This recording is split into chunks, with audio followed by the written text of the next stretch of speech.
from the city that never sleeps.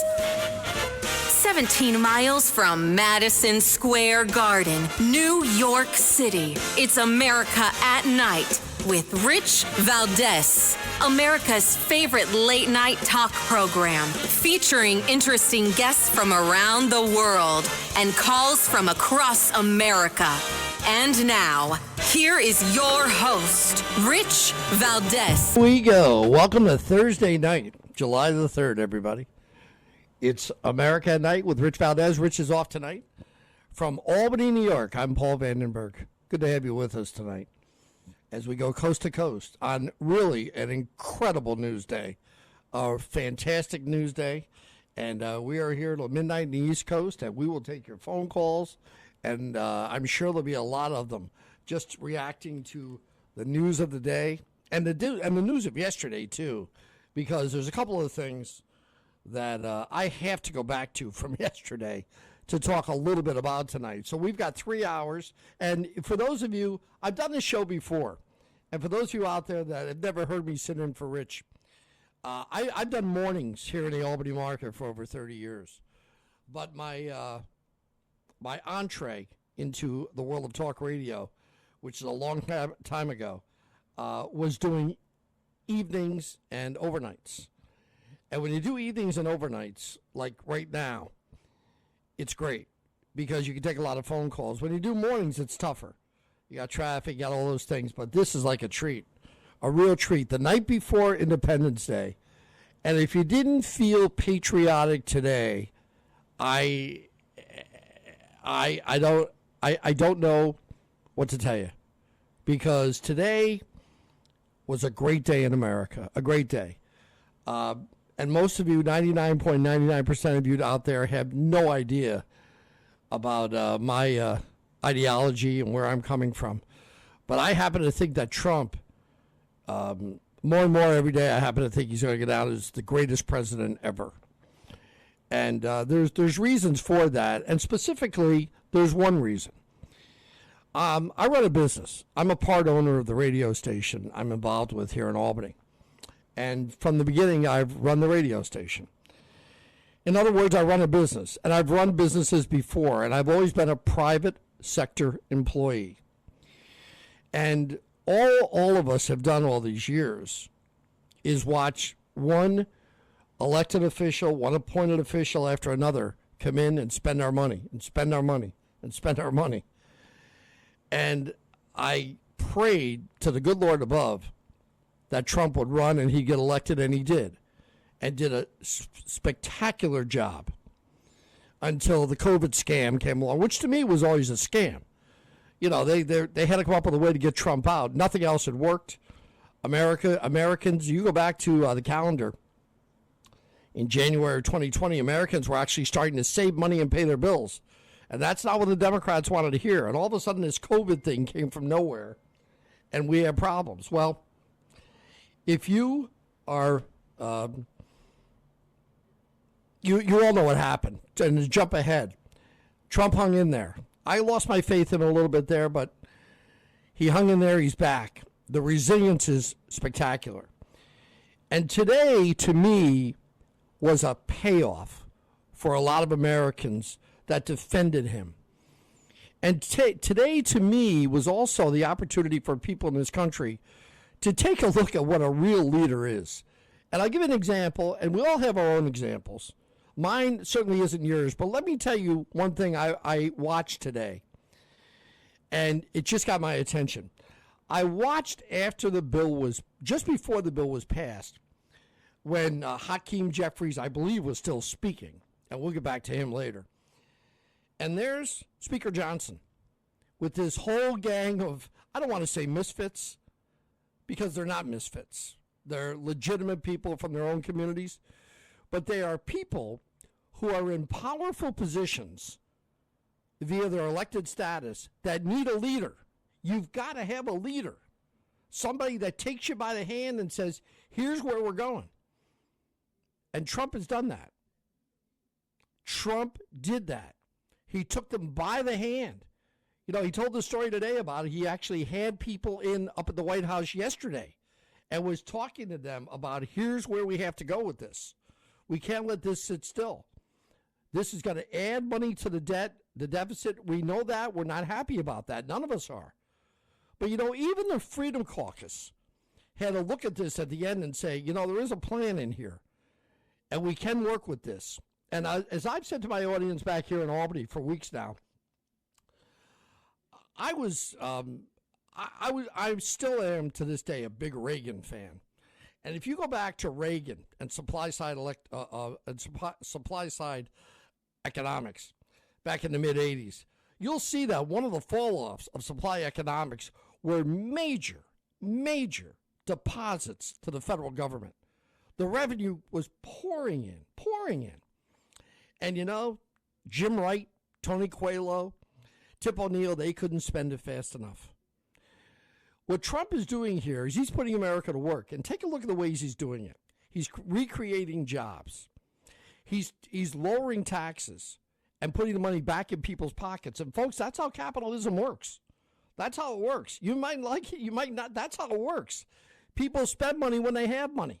You saw that in 2020, to go back to my January of 2020 example. He's putting money back in people's pockets. They hated tariffs. All of a sudden, nobody's talking about tariffs. How come? Because the government is making money with them, number one. And number two, they're working with countries around the world. Trump, you look at the jobs report today. Over 140,000 new jobs. Look at the unemployment report today. Unemployment down. Okay, look at little things like the price of eggs down, the price of gas down. Where's the problem? Where's the problem in America? This guy gets it. Trump gets it like nobody else. He's a leader. He's educated.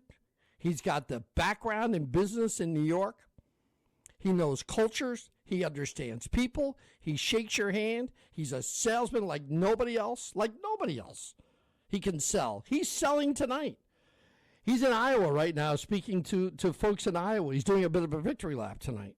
And nobody deserves it more than him. Let me tell you, folks, America on July 3rd, as we head into July 4th tomorrow, is in much, much better shape. There's no comparison to a year ago. There's none. And it's because of him. It's because of Trump. And he's just getting started. He's just getting started. And you look at these world leaders, and they all turn to him. I watched we've got the head of NATO now referring to him as daddy. Well, other countries around the world, the Canadians, they weren't going to take his crap, right? Now they're begging him to do a deal with them. And that's just one example. This guy gets it. He is not only the leader in this country, but he is the leader around the world this evening. He is. People are following Trump. Trump is the guy. He is a leader, and before it's over with, when it is over with, he will be recognized, I believe, as the greatest president ever. And he's still got 3.5 years to go. But today was a day like none other. With the big, beautiful bill getting done, getting passed through the House of Representatives, and tomorrow at 5 o'clock, Trump will sign it. A big, big, big day in America. And look at the score. If you don't think this guy's a great leader, look at the numbers he's got to play with. Razor thin. The number here was 218 to 214. This is power. When the Democrats do it, they all stick together. That Biden, he's just the best. That Obama, they're just the greatest. But when Republicans do it, they're nasty. They're mean. No, Trump's a leader. He understands the power. He put the power to work and got the big, beautiful bill done. And folks, let me tell you about just a couple of things about the big, beautiful bill that I just want to make reference to. And there's smaller elements of it. How about no tax on tips? How about no tax on your overtime to a certain degree? How about that? How about not paying tax on the interest or not paying interest on your automobile loan? Okay? How about that? How about seeing that money? That is money. That is real money. It goes right into the pocket of the people in your neighborhood. Real money. It's not like the Pelosi money or the Chuck Schumer money or the Joe Biden money, which somehow mysteriously gets made in the stock market and they don't have to answer to it. All their lives they've been on a public payroll, but they're gazillionaires. How did that happen? No. no tax on tips, no tax on overtime. We are talking about real money in the pockets of real Americans. Today's a great day in America. And I have other specifics about the bill, which we'll talk about. But I want to take your phone calls on it here this evening. And we will take your phone calls. Our phone number here is 833-482-5337. 833-482-5337. And folks, I'll tell you, we've got to talk about Brian Kohberger tonight too, because personally, I can't believe that there's a family out there that's upset that they didn't get they didn't have a trial here. They didn't have a trial here, and nobody's responding to them. How can the court system in Idaho turn their back on that family? And I got to get a little Diddy in here too. All right, we got a lot to do. And we've only got 3 hours. We're open the phone lines. We're ready to go with phone calls. You can jump in right now. Our phone number, once again, I'll give you the phone number, 833-482-5337. It's America at Night. I'm Paul Vandenburgh in Albany, New York, and back on Westwood One. This is America at Night with Rich Valdes.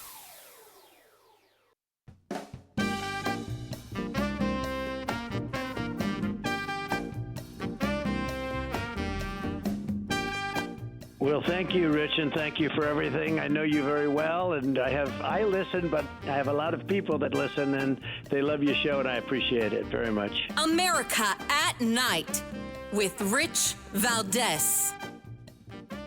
And then let me ask you, did you, on November 13th, 2022, enter the residence at 1122 King Road in Moscow, Idaho, with the intent to commit the felony crime of murder? Yes. Did you, on November 13th, 2022, in Latah County, state of Idaho, kill and murder Madison Mogan, a human being? Yes. And did you do that willfully, unlawfully, deliberately, and with premeditation and malice aforethought? Yes. Did you honor about that same That's day? good, Rich. Thank you very much. I wanted to, that's yesterday in Idaho, as Brian Kohberger stood before Judge Steve Hippler and answered the judge's questions about the murder of these four poor souls at the University of Iowa: Ethan Chapin, Madison Mogan, Xenia Kernodle, and Kaylee Goncalves. 4 college kids who 2.5 years ago were murdered in their dormitory by this madman Kohberger. All right. And as has been reported everywhere I've turned, the evidence against them, all the indications are that the evidence against them is mountainous. Mountainous. I mean, they remember now with Brian Kohberger, he left his DNA in the dorm on, I believe it was a sleeve for the knife. They got the match from his DA in Pennsylvania at his parents' house on a Q-tip. Okay? I mean, they had this guy 8 ways and sideways. All right? They also have something in Idaho called the death penalty. Now, if you're a parent or a friend or a relative or somebody associated with those 4 people, all right? And let me first tell you about myself. I have 3 children. I have 5 grandchildren. I have never been through anything even close to what these families have gone through here. It's unimaginable to me that they're going through what they've gone through. Those 4 kids were murdered senselessly by a madman. Okay? And all of a sudden, out of the blue, we find out this week that the prosecuting team is going to cut a deal with this guy and his team. He's going to go to jail for the rest of his life. Really? Really? Well, I want to tell you something. If I'm a parent of one of those children, as is the case with the Goncalves family, I hope I pronounced that right.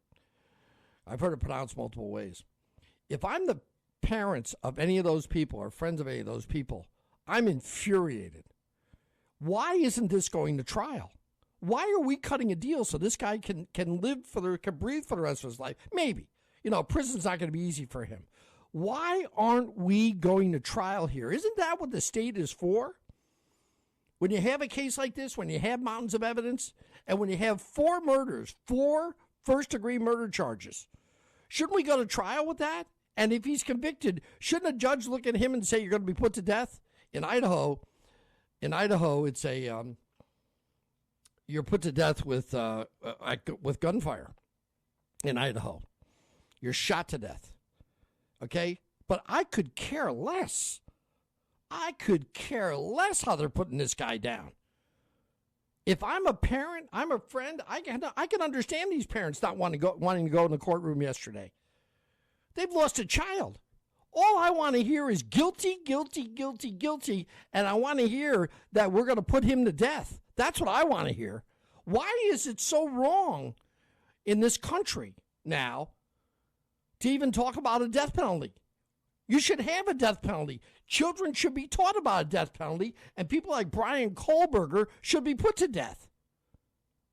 If it's firing squad, it's firing squad. If it's lying on a gurney with an ejection, it's lying on a gurney. If it's an electric chair, it's an electric chair. But what are we doing here? Why is the prosecution cutting a deal here and allowing this guy to spend the rest of his life in jail? I got to tell you something. Back here in Albany, where I'm doing the show from, sitting in for Rich tonight, I'm Paul Vandenburgh in Albany. Back here, I'm sick and tired of watching cases where all of a sudden, 12, 13, 15 years later, some do-gooder is making a case that somebody that got convicted 15, 20 years ago really didn't do it. And I'm watching person after person get out of jail back here. You're going to tell me that 30 years from now, somebody isn't going to be standing there trying to get Brian Kohberger out of jail? And by the way, the Menendez brothers were sentenced to life in prison too, 28 years ago. And they're on the verge of potentially getting out of jail. This guy, these families should have their day in court. And yes, it's going to be tough. I got to watch some prosecutor yesterday giving me the names of these people and choking up a little bit over their names. Hey, cut the choking up, buddy. Let's get the trial started. I want this guy found guilty, and I want the firing squad in place. This is ridiculous. Those families deserve a trial for this clown, a trial. And if it's a firing squad in Idaho, it's a firing squad. I am appalled by that decision out there. I know there's a couple of families out there. I know the Chapin family and the Mogan family support this. I don't know why, but that's their decision. But I'll tell you, this is a guy that ruined a community, ruined the lives of all these people, and now he's simply going to stand there like the moron that he is, say he's guilty, and walk away? Ridiculous. All right, phone calls when we come back. 833-482-5337. It's Rich Valdes' America at Night. I'm Paul Vandenburgh, and we're back on the Westwood One Radio Network.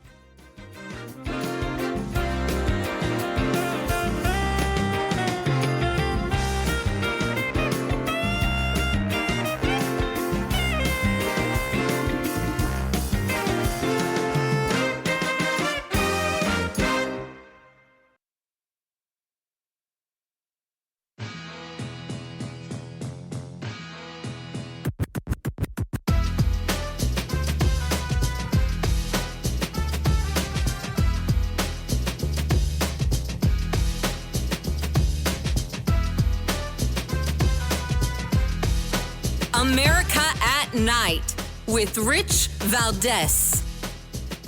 All right. Good evening, everybody. Rich is off tonight. He'll be back next week. I'm Paul Vandenburgh. It's America at Night. I am in Albany, New York. And there's so many things going on in New York, too, that I'd love to get into tonight. But I'm not going to. We got enough on the table right now. We got to get a little Diddy in there. We'll get him in later. But for now, I'm really interested in the big, beautiful bill. I'm very interested in the Idaho case, and the idea that these families are not going to get a trial, to me, is wrong. It's wrong. And And this, by the way, this idea that prosecutors now, well, we're going to talk to the family. You know, back here, let me tell you something.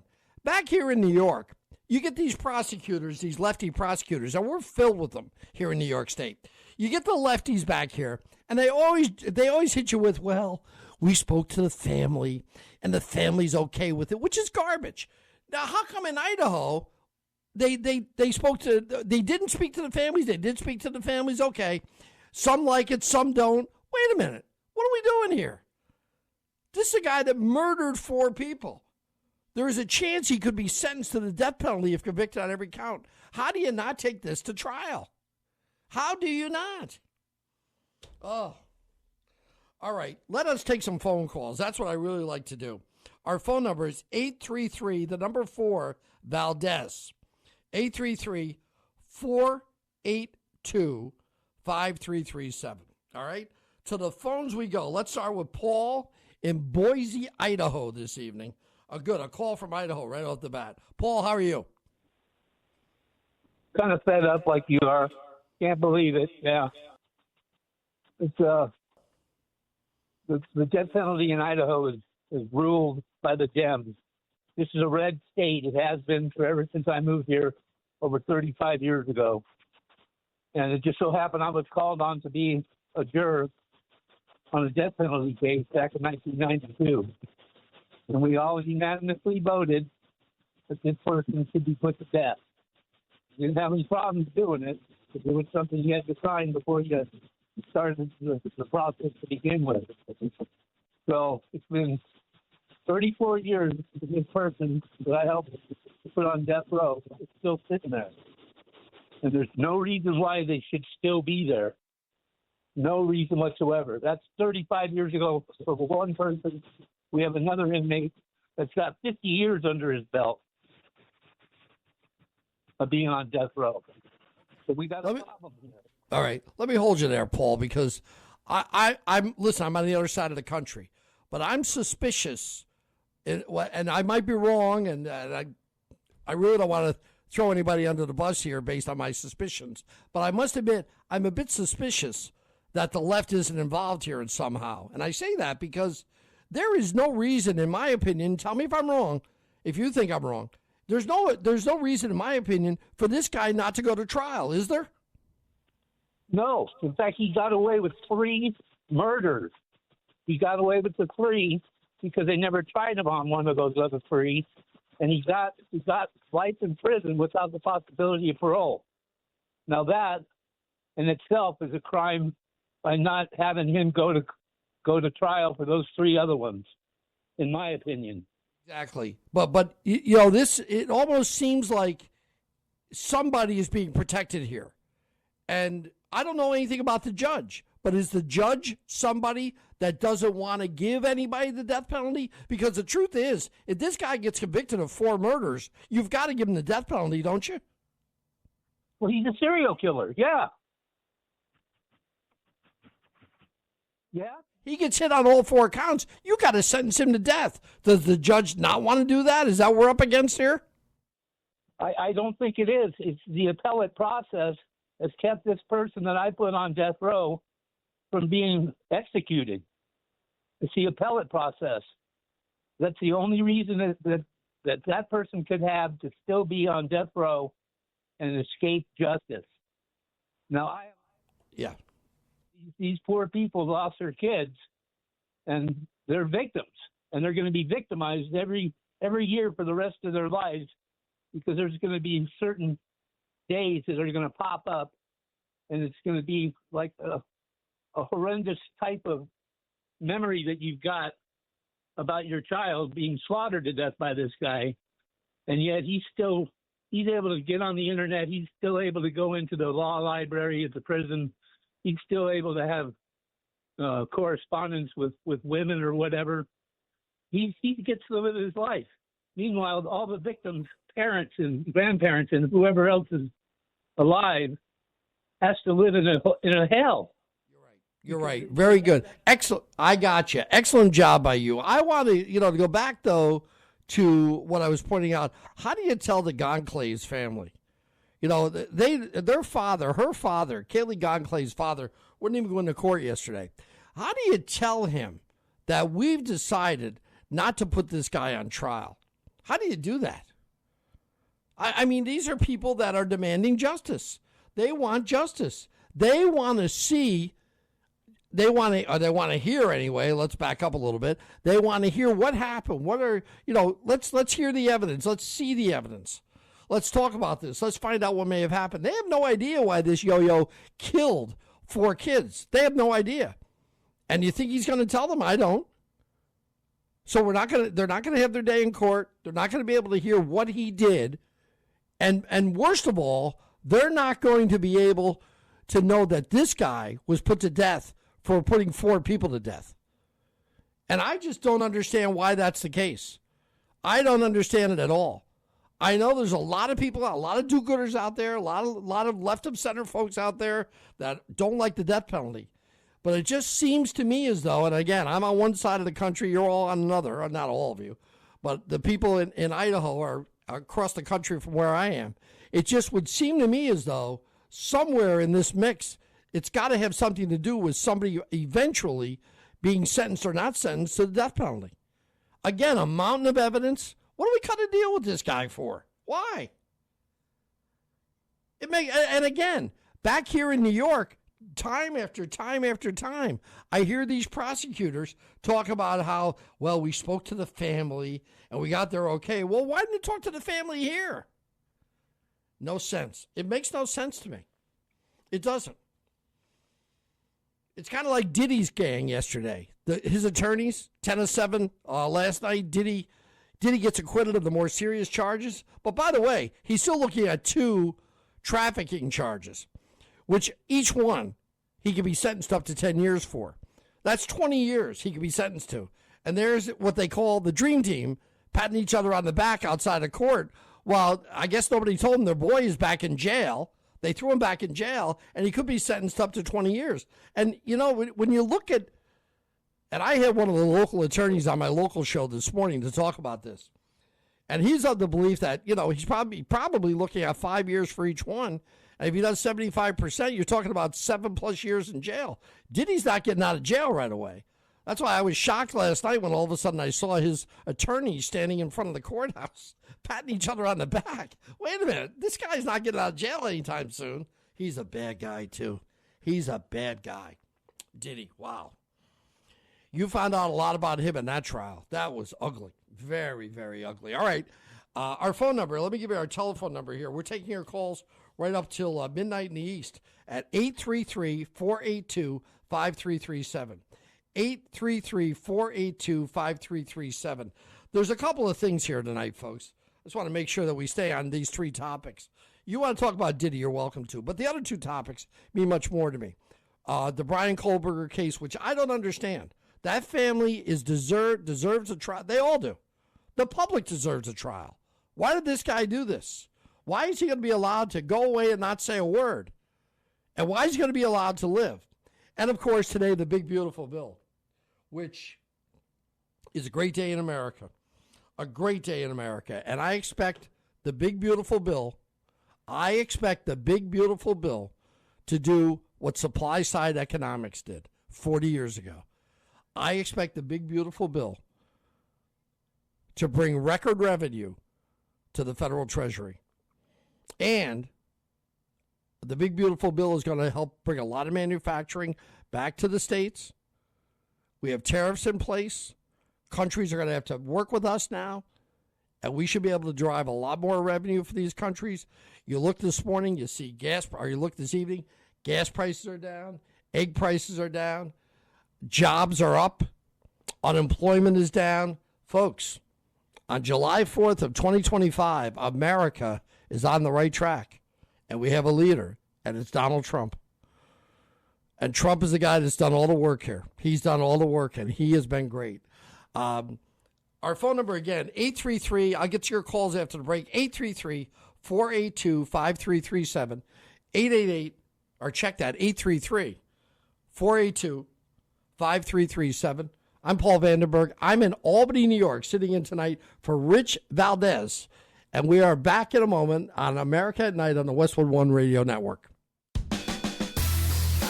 This is America at Night with Rich Valdes. Call now, 833-4-VALDES. That's 833-482-5337. 833-4-VALDES. That's Valdes with an S.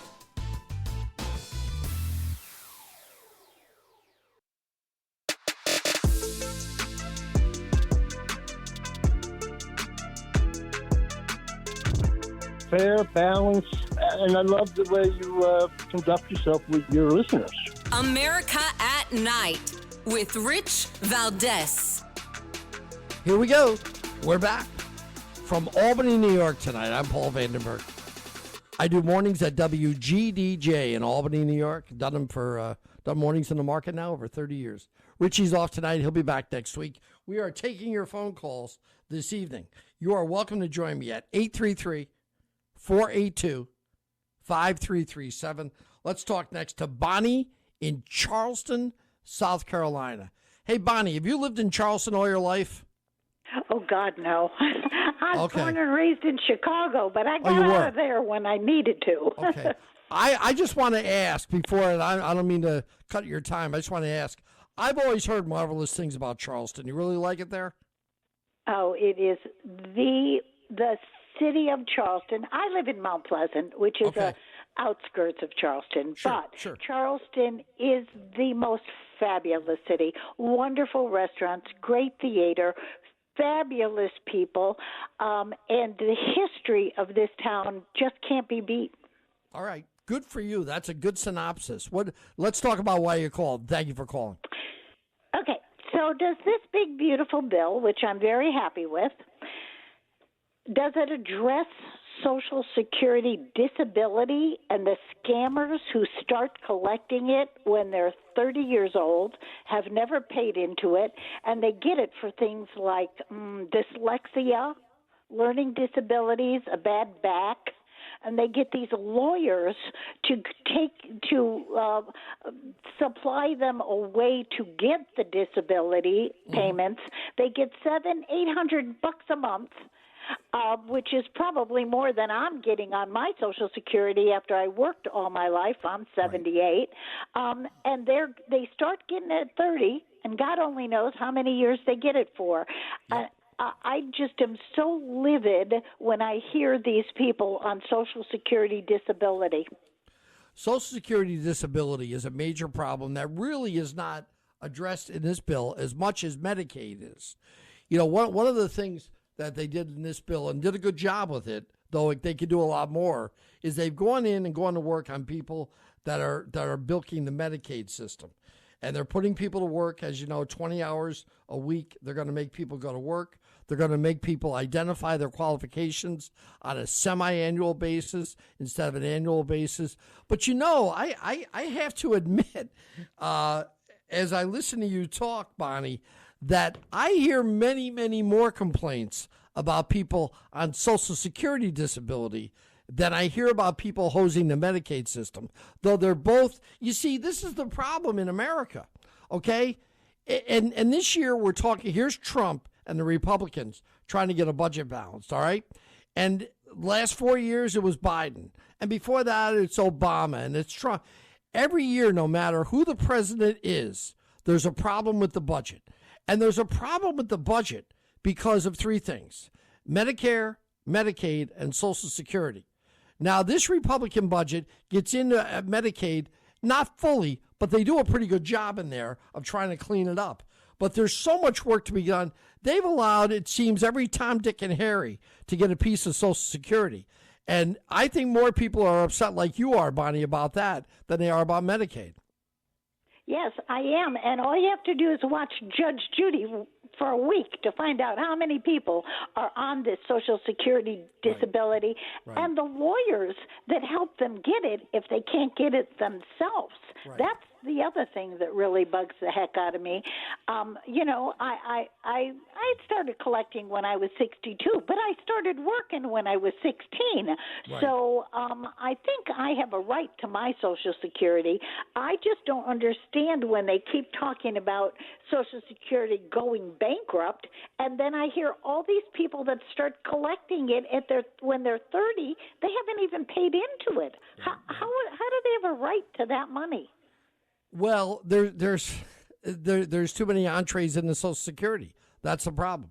It's something that yes, it has got to be looked at by the federal government. But again, as I pointed out and others have before me, and thank you, Bonnie, when you listen to people say they want to balance the budget in this country and they want to fix the problems, it starts with Social Security, Medicare, and Medicaid, and nobody wants to take that on. That's where the problems are in our federal system, right there. Those three elements, they've got to be dealt with. Our telephone number this evening, they got to be dealt with, is 833-482-5337. America at Night with Rich Valdes. I'm Paul Vandenburgh sitting in, and we're back on the Westwood One Radio Network. This is America at Night with Rich Valdes.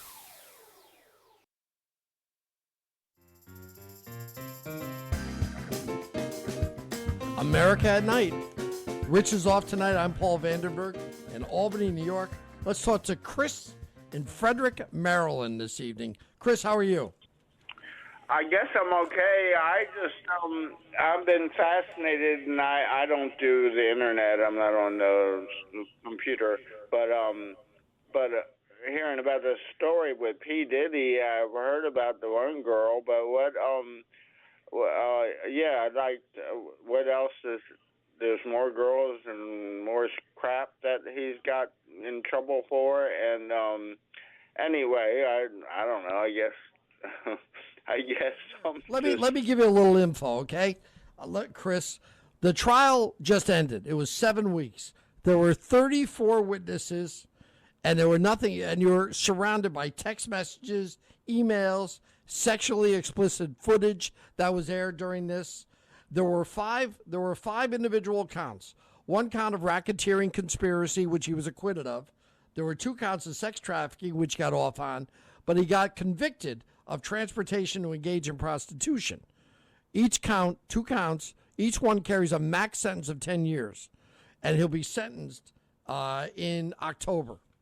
And he's back in jail this morning. Yeah, this was an ugly trial. You didn't follow it at all?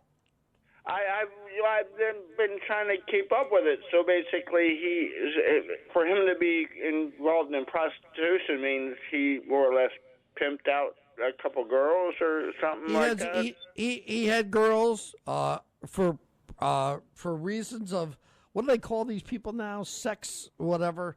But he brought girls in across state line that were involved in prostitution, and he's gonna pay the price for that. But the other counts could have sent him to jail for the rest of his life, including the racketeering conspiracy charge. Listen, I think it's pretty much unanimous, and thank you for calling. I think it's pretty much unanimous among the legal community that they overcharged him here.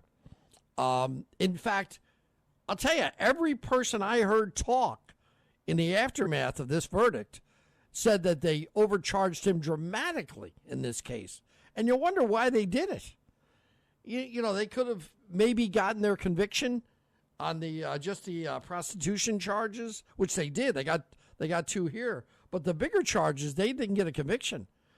I mean, it was almost to the point yesterday afternoon where there was legitimate talk that he was going to get bail.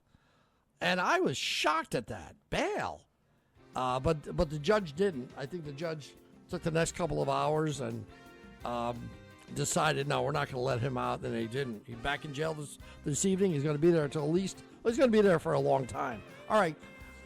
It is America at Night, the Rich Valdes Show. Rich is off tonight. I'm Paul Vandenburgh at Albany, New York. We are back with Hour 2 following the news on the Westwood One Radio Network.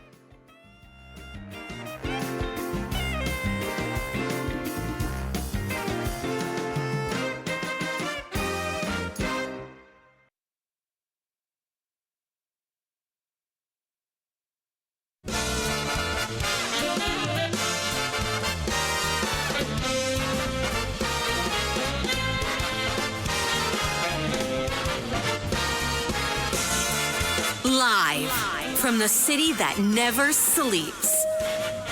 17 miles from Madison Square Garden, New York City. It's America at Night with Rich Valdes, America's favorite late night talk program, featuring interesting guests from around the world and calls from across America.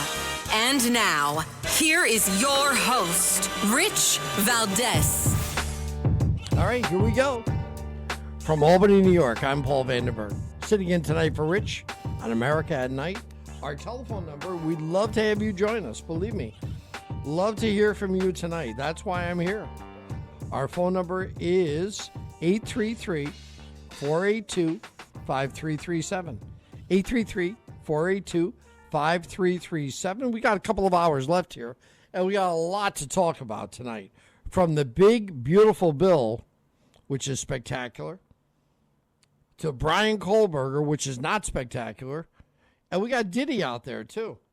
You know, I'm not sure that a lot of people, maybe in this audience, really followed the Diddy case. We followed it back here because I'm in Albany, which is up the road from New York, a couple of hours, and it was a big story back here. But I don't know if it was followed by people around the country. But he is, as I said last hour, I was shocked yesterday when all of a sudden, standing out in front of the courthouse, was his legal team patting themselves on the back after their guy just went back to jail and is probably looking at 6, 7, 8 more years in jail. But they were quite congratulatory of all themselves yesterday after it was over with. After the guy almost got bail. That's the way I thought. You know, I thought the judge made a comment to him during the course of time after he was convicted. The judge said something to him about, well, I'm sure you don't want to go back to the Manhattan jail. And he said, no, I don't. And I thought that kind of opened the door to the judge giving him bail. And they offered $1 million. They were going to turn over his passport. But a couple of hours later, when they came back, the judge said no. So he stays in jail. But his team felt quite victorious afterward. By the way, did everybody know that James Comey's daughter was part of the prosecution? Jim Comey, the former, it's hard. I think everybody knows who Comey is. His daughter was on that prosecutorial team. And they did not do well. It didn't go well for them. He's going to be in jail a few more years, but they thought they had a chance to send him to jail forever, and they didn't. And, of course, New York is also the place where you're hearing so much about this Mamdani, the character that's going to run for mayor in New York City, who's a communist. You know, one thing about the media, they don't like to use the word communist. They want to use the word socialist. You know, it sounds so much better to them. They love to use the word socialist. But he's a communist is what he is. He thinks government should control production. And I see this morning where all of a sudden, he's starting to change a little bit, this commie. All of a sudden now he's saying that police play a critical role in communities. Whereas during the course of the campaign, he told everybody that wanted to listen, he wanted to cut police. He wanted to cut the funding for police. But now all of a sudden it's, you know, now he can taste it a little bit. Now he's thinking, I might be able to get elected. So he's going to change his stance on a lot of things. And we'll see. We'll be watching.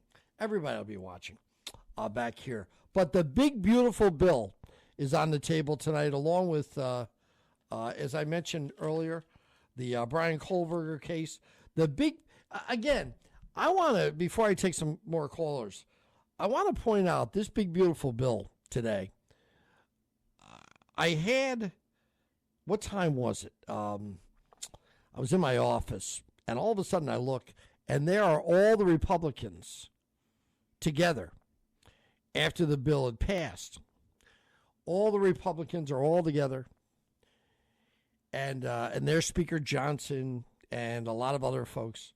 Our representative here in this area, our representative is a woman named Elise Stefanik, who is very well known and was a big player in all this too, even though there was a period when it looked like she was going to go to the UN.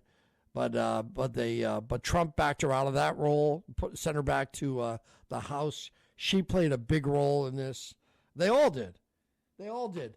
But as I watched these characters, all of these House of Representative Republicans and House of Representatives, I just looked at the picture of them all backslapping and giggling and having a good time. And, you know, every one of them comes from a different part of the country. And they get elected back home because the people know them. They're in a majority Republican district. Same thing with the Democrats. They're in many cases, a Republican-Democrat district. They wind up getting elected. But here are all these Republicans, and they're goofy a little bit. They're slapping each other. They're hugging. And I'm thinking to myself, you know, if I ever looked at a group of people that need a leader, it's a group like this. And they've got one. Okay? All of a sudden, here comes Trump. And for those of you out there, especially that don't like Trump, please, you have to admire what he's done here. You just, there's no way you can't admire what this guy has done in the last 9 years. And to watch this today, the big, beautiful bill, which started out to a great extent as a joke. We'll never get this done. That's not going to happen. What are we talking about here? That's no good. We can't do that. But they got it done. 218 to 214 today. Trump's telling Speaker Johnson yesterday, hey, if you got any problems, just call me. I'll talk to whoever I need to talk to. He drove the bus. He drove the bus. The Freedom Caucus, the 20 people in the Freedom Caucus, you're thinking, well, what happened to them?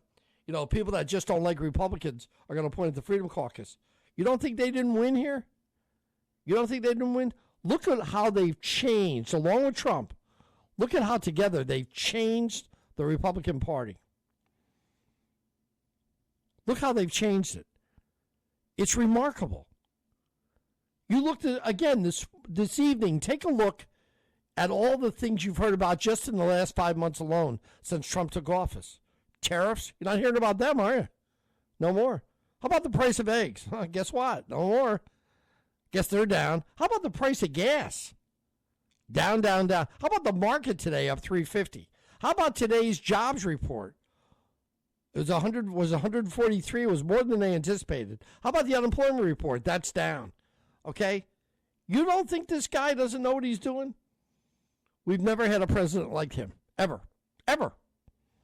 And folks, I got news for you. I'm not going to be around for many more presidents, but it's going to be a long time before you see another guy like this. If you don't like him, you've got some serious studying up to do, because this guy knows what he's doing. He knows what he's doing. And jobs are going to be back in America. And these countries around the world aren't going to hose us anymore. And people are going to have money in their pocket, just like they did in 2019 and 2020. And you Democrats out there, you know what you're going to get? You're going to get Hakeem Jeffries and whomever else is in that role standing there talking, going on and on for 7 hours. What did that prove today? What did that prove? And they're all hugging it out with him, kissing up with him when he got all done. For what? What did he do? What did he do? He stood out there whining for 7 hours and thought he did something. He's done nothing. This is about power, and Trump exerted it.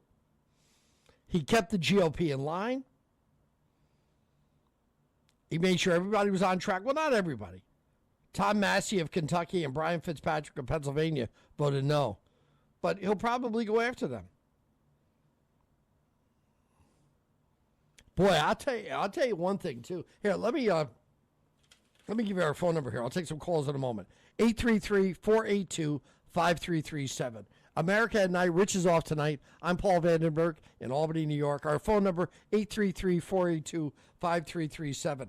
I remember when Mike Johnson took over as the speaker, all the problems the Republicans had with speakers.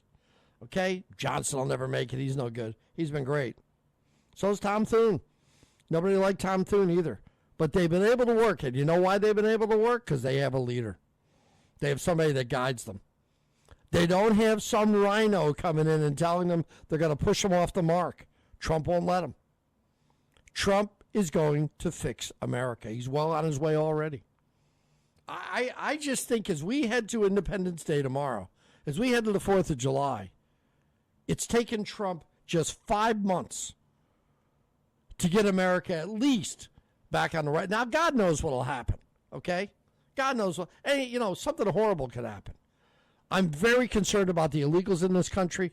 I'm very concerned about cells, these terrorist cells that could be formulating around the country, could already be in place. We don't know about it. But I'm happy that this budget is going to increase aid to immigration enforcement, more money for the military.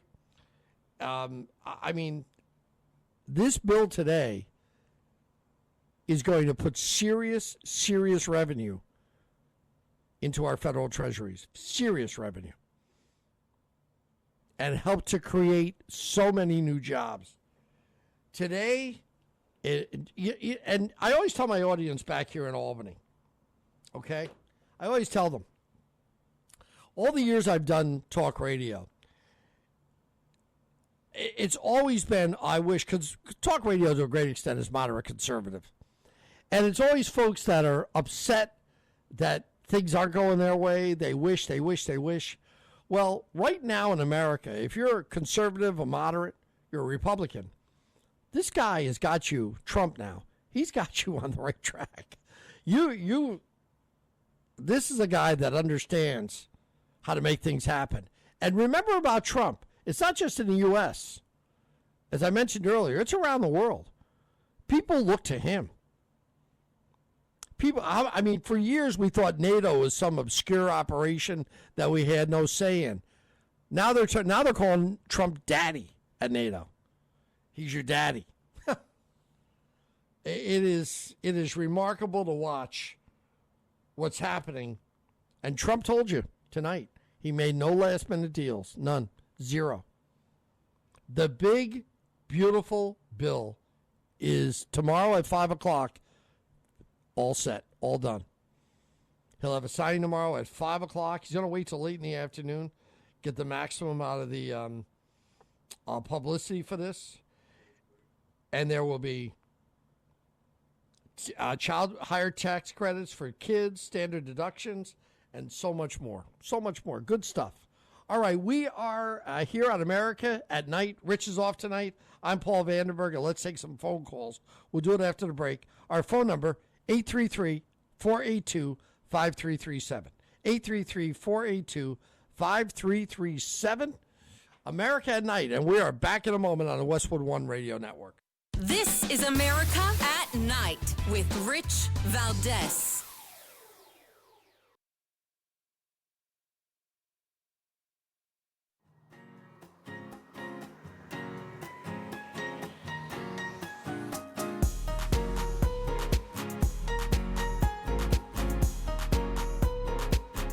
By the way, your ratings are up. Congratulations. It's always nice to check.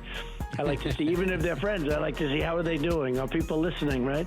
That's but right. You're doing great. America at Night with Rich Valdes. We have a very big trip planned to Iowa. Some of you are going with us, and perhaps a lot of you are going with us. How are you? And we have a very big crowd, so it's going to be a lot of fun. And we're sort of celebrating like the biggest bill of its kind ever signed. And it's going to make this country into a rocket ship. It's going to be really great. Mr. President, you met with a lot of House Republicans yesterday. Slight comments again. I think when you go over the bill, it was very easy to get him to a yes. You know, we went over that bill, and point after point, biggest tax cut in history, great for security, great on the southern border. Immigration is covered. We covered just about everything. Again, it's the biggest bill ever signed of its kind. That's the president earlier tonight when he was leaving the White House for Iowa. He went to Iowa tonight, gave a speech on a really big day for him. You know, you think about what this guy's been through. You think about the all the pushing around the media and others have done to him, shots fired at him. Think about how he stood up to everybody. I mean, today's a big day for him. Tomorrow will be bigger. He'll sign the big, beautiful bill on the 4th of July. What a day for him tomorrow. Big day. All right, I got to get some folks in here. Let's talk to Charles in Myrtle Beach. The East Coast. I'm sorry? Joe. Joe? We want Joe? Okay, let's talk to Joe. I don't know where Joe is. Joe, where are you calling from? KSAR. Good to hear from you, Joe. What's up? Hey, I hope a lot of this good stuff that's supposed to be in the bill works out. I voted for Trump 3 times. It's not a deal breaker for me, but I'm really irritated at the way he spends money. Now, he doesn't. I think that's why him and Elon got into it over trying to save money. And I understand. Is this right? Is this bill going to bring it up, our debt, $4 trillion? Well, that's debatable. It's going to bring it up. There's no question about that. How high, we don't know. You see, to me, Joe, the offset here, which they can't calculate, is going to be revenue to the federal system. And what is that revenue going to look like? Now, they're not calculating tariff revenue yet, which is extremely high.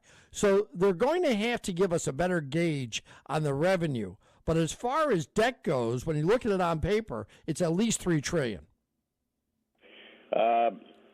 Okay, but a lot of people like me down here in the Mid-South, the big problem is these rural areas, everybody makes a living. I mean, everything's propped up economy-wise off of the sick care profession. And if they cut too much Medicaid and later on cut any Medicare, that's going to dip in and kind of mess up these economies and go into recession. Yeah. So I'm just saying, it's a lot of the business that's propping up the rural areas. So I hope it doesn't go awry. Yeah, I'm with you. I hope the same thing, and I'm glad you called. I want to point out, though, when you look at the changes that are in the Medicaid system, that are in the big, beautiful bill, these are changes that look to me as though they're kind of fraudulent. And people who are receiving benefits, you know, like you have people receiving benefits that have to show up once a year to clarify who they are, where they are. Well, they want them to start showing up twice a year. They want to know exactly where they are, what they're doing. So there's going to be more frequent eligibility checks on these people. And also, you know, this is the problem with Medicare, Medicaid, and Social Security. There's a lot of fraud in there. And you've got to get to work on all 3 of these, because the problem, as I told you earlier, the problem in America, everybody, and every year we go through this with the budgets, you get tired of going through it. The problem is Medicare, Medicaid, and Social Security. There are too many inherent issues with all of them. And the second you say we've got to go in here and make changes, people start worrying about getting reelected, and they avoid it, and they shouldn't. I wish Trump would have one more term just to solve these problems. All right, it is America at Night, the Rich Valdes Show. I'm Paul Vandenburgh in Albany, New York, and we are back following the break at the bottom of the hour here on the Westwood One Radio Network.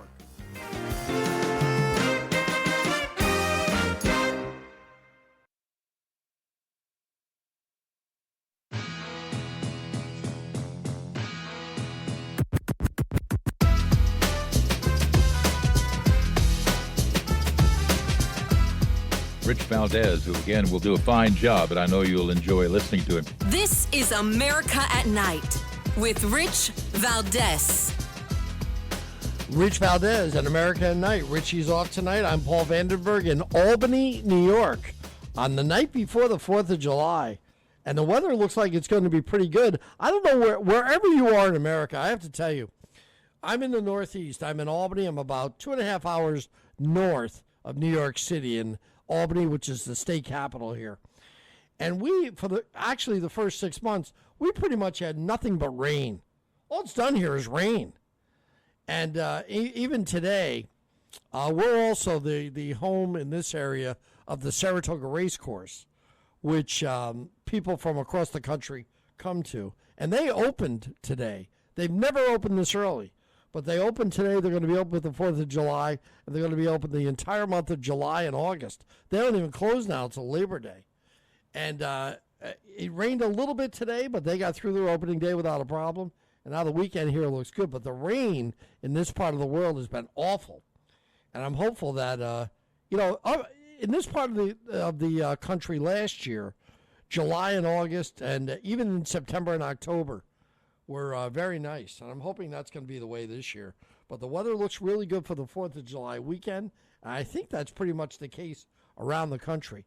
As we get started here in our next half hour, let me give you our phone number, because we're here to take your phone calls. You want to talk about the big, beautiful bill? You want to talk to me about Trump? I'd love to talk to you about it. You want to talk to me about Brian Kohberger? As I told you earlier in the program, to me, it is wrong that all of those folks, that Brian Kohberger is not going to trial, and all those folks will be denied information on what happened, what may have been the motive in that case. I'm not sure a motive would come out in the trial, but you might get a better idea of what the hell happened there. Why? And I'll tell you another thing about the Kohberger trial. And I was going back through some of the stories yesterday about it as I was watching it. And it seemed to me as though early on in the Kohberger case, there was a story, and maybe it was wrong, that came out of the northwestern part of the country, in that area, Idaho, Washington. I thought there was a story early on that Kohberger, somewhere along the way, had met one of those girls. But that story seemed to disappear. And listen, I'm like most of the rest of the country. I would like nothing more than to know why it was that Brian Kohberger stalked those girls and killed them. Why? What happened there? But there were stories early on that he was friendly with at least one of them, maybe a second one. He knew them. Maybe, and I can never trace that story back to where it went. So, but this idea that that's not going to trial, and these families, at least one of the families here, want this to go to trial. How do you not take it to trial? I mean, they lost a daughter. Their daughter was murdered. How do you tell these people, no, we're not going to take it to trial? How do you do that? And if he's convicted of all 4 murders, he should go in front of the firing squad. Period. I wish we had a federal death penalty in this country. I truly do. For cases, cases like this and so many others. So many others. This case here screams for a death penalty. How do you, I don't know. Even people out there that don't believe or believe they don't believe in the death penalty, I don't know how you can't in this case. Electric chair, firing squad, injection, I don't care. What a horrible story. And, of course, I'm hearing some of the screaming tonight about Alligator Alcatraz, too. Somewhere else, Trump. And you look, it reminded me of 2016. Remember when Trump first was housing people that were coming into the country? And, of course, the Democrats rolled all over him. Boy, those Democrats aren't rolling over him anymore. Not anymore. They did everything they could to torment him his first 4 years. They're not getting away with any of it now. He's got it figured out. He's handling the media. He's not taking any garbage at all. At all. Good for him.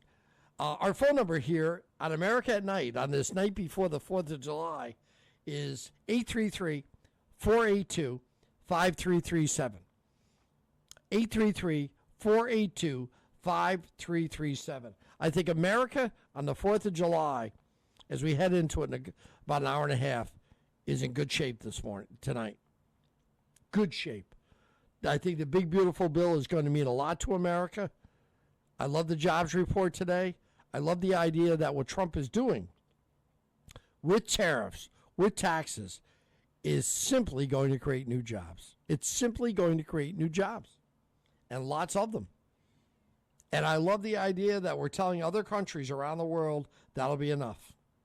You've played us long enough.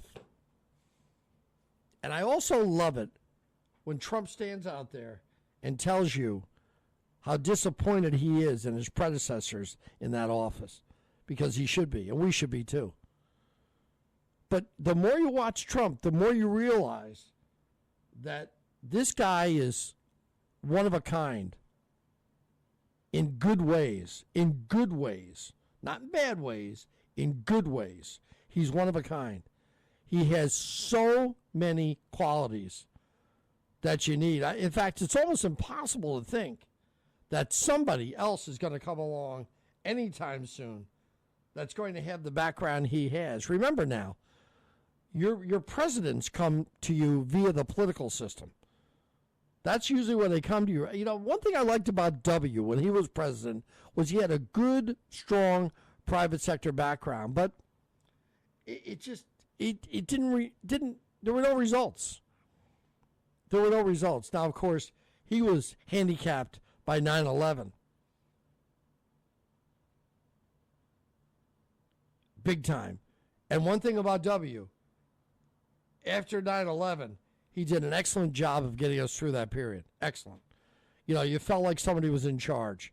But he didn't have time, I guess you could say, to really get a strong employment sector in place. There are a lot of things he probably could have done, but other things got in the way. But certainly Obama and Joe Biden. Joe Biden sent out a statement today, by the way, if you didn't see it, about the big, beautiful bill. Calls it, quote, reckless and cruel. What? You're kidding me, right? Reckless and cruel. He probably doesn't even understand what the bill is like or what's in the bill. He probably has no idea. But it certainly isn't reckless and cruel. It's good for America. It's very good for America this morning. Very good stuff. 833-482-5337 is our telephone number. But Trump tonight took the victory lap in Iowa, and he will be back tomorrow with the signing of the bill. Won't be till 5 o'clock tomorrow afternoon. But, of course, we'll all be watching, and I'm assuming we'll all be watching on Fox, right? You know, it was interesting today, too, before I get back to the phones. It was interesting today when I was watching, and I think it was around noontime. Let's see, I got back to my office about noontime, and I'm watching all the Republicans stand together. And I'm actually looking for some of the folks there, and some of the folks that were involved there, and I'm watching and listening, and I started flipping around and to the alternative networks, and it was interesting how they were doing this, how they were handling this. They were showing you in a box in the right-hand corner the Republicans and how they were giving a speech, but they weren't giving you the speech. They were instead using some in-studio analyst to tell you how bad the big, beautiful bill was. Both CNN and MSNBC were doing the same thing. It was stupid. But Fox gives it to you straight. I think that's another, folks, I'm a massive Fox guy. I think Fox is awesome. I really do. I think they do a great job with news. They really do. All right. I've got to take some phone calls here. Charles, you stay right there. I'll start with you when we come back. It's America at Night with Rich. Rich is off tonight. I'm Paul Vandenburgh in Albany, New York. We're back. We'll take some calls next on the Westwood One Radio Network. This is America at Night with Rich Valdes. Call now, 833-4-VALDES. That's 833-482-5337. 5337 833 4Valdes. That's Valdes with an S.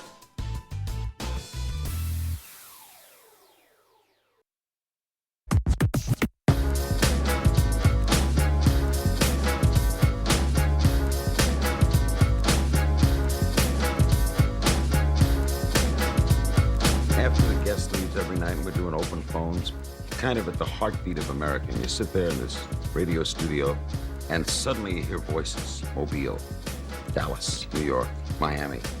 And there's kind of a conglomeration of America all in one room. All right, here we go. From Albany, New York, I'm Paul Vandenburgh. America at Night. Rich will be back next week. And we are going to go to the phones here. Let's start with George in Boise, Idaho. A lot of calls from Idaho tonight. George, how are you? Pretty good. How about yourself? I'm good, sir. Yeah, you were speaking on the Kohberger case, and you said you wish there was a federal death penalty. I'm almost positive there is, because the guy out of New York, the supermarket mass killer, was sought for a death penalty by Garland. I think he was the only one. And, I was just bringing it up because that would be a great thing to come out of that whole plea deal would be the Fed using that confession or admission against him. There is a federal death penalty, but it's got to be a federal crime, okay? And this is a state's crime. This is a crime that was committed in Idaho. It's been adjudicated by folks in Idaho. It's not a federal crime. That's the difference here. You don't think?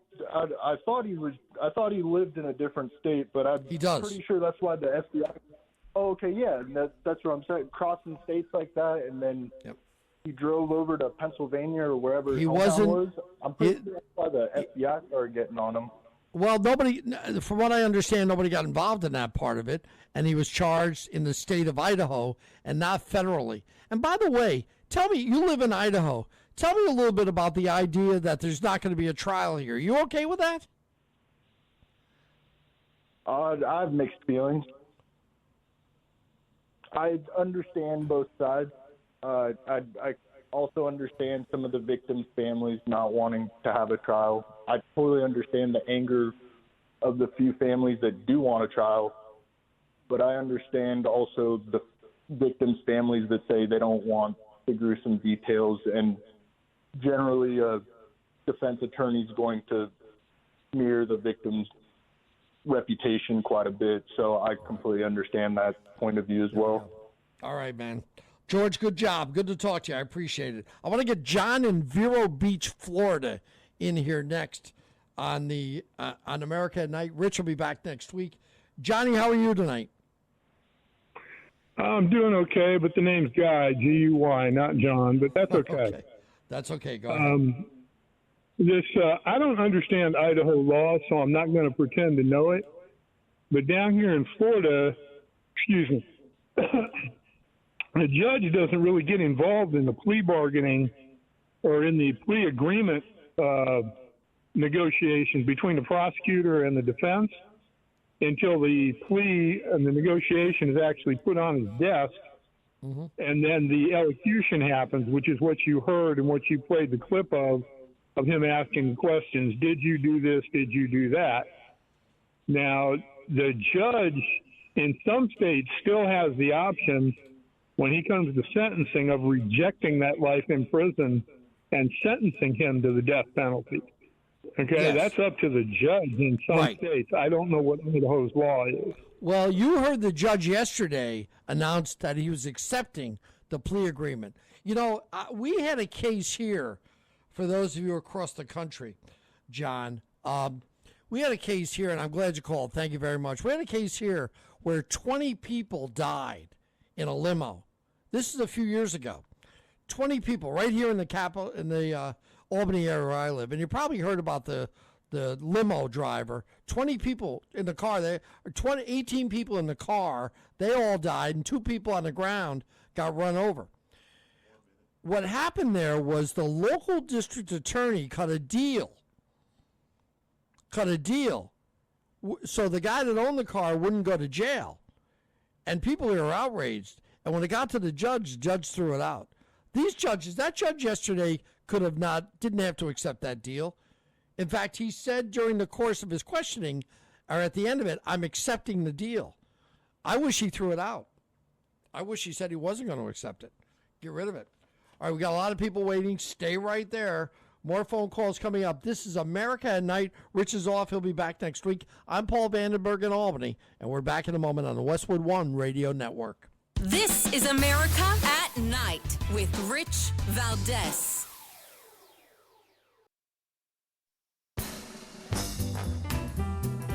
Here we go. Back on America at Night. Rich is off tonight. I'm Paul Vandenburgh in Albany, New York. And we're going to talk to Arthur in Mill Creek, Utah this evening. Arthur, how are you? Happy 4th. I'm doing good. And, happy 4th. I hope everybody's going to be armed.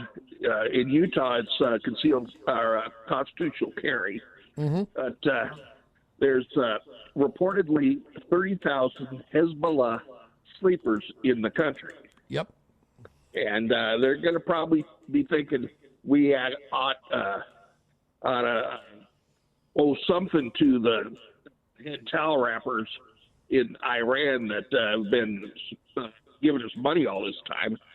And I would think they'd come at us in swarms. So everybody that can be armed ought to be armed this weekend. Okay, let me make sure I get where you're coming from. It sounds to me as though what you're saying is you're concerned about people that are already in the country that could be involved in these cells that could cause issues, right? Right. Okay. All right. And you think Americans need to arm themselves? Nothing wrong with that, right? I think you're a fool if you haven't already done that. Okay. And got traded. Okay. I got you. Listen, I think you need to be trained also. Okay. I got you. Thank you very much, Arthur. I can't disagree with what he said. I got a couple of folks here in Albany. Let me get Chalk in here before we get to our break at the top of the hour. Okay, then hold off. Hold Chalk there. We'll get to Chalk after the top of the hour because I'm not sure I can do justice for any of the folks here. And I got a lot of people waiting. So all you folks, stay right there. We'll get news in, or we'll get our break at the top of the hour, and we still got a full hour to go. And there's a lot to talk about tonight, a lot. And you can reach me by calling us at 833-482-5337. 833-482-5337. Rich is off tonight. He'll be back on Monday. And let's see here. What do we got? We got a lot of big, beautiful Bill stuff. And we also have a couple of Kohberger calls. I'll tell you, that Kohberger case, folks, that may even keep me awake a couple of nights. The idea that families can have their children murdered, and then not have a say in whether or not the accused murderer, goes to trial with the potential of a death penalty is ridiculous. That's ridiculous. And then I heard that prosecutor out there yesterday kind of sort of breaking up when he was giving out the... Come on, stop it. The judge should have told me he wasn't going to take the deal. I wish the judge said that. All right, it's America at Night. I'm Paul Vandenburgh in Albany, New York. You folks stay right there. Back to the phones when we return on the Westwood One Radio Network.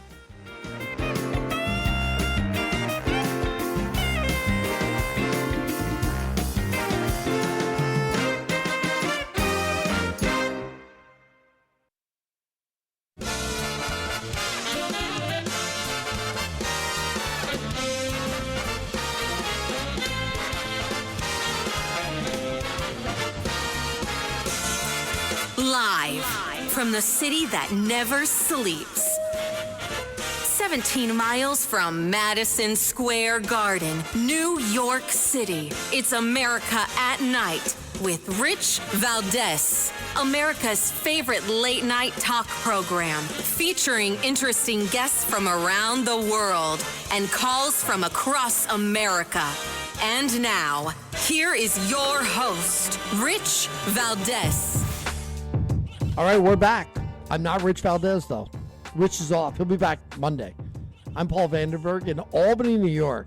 And as I told you when I started, and you've heard me tell you before, when I've sat it in for Rich, I do mornings in Albany. I've done them for over 30 years. It is a pleasure to do a talk show without so many interruptions. It's great. And thrilled to be here. A lot of people waiting on the phone lines. And let's get right to it.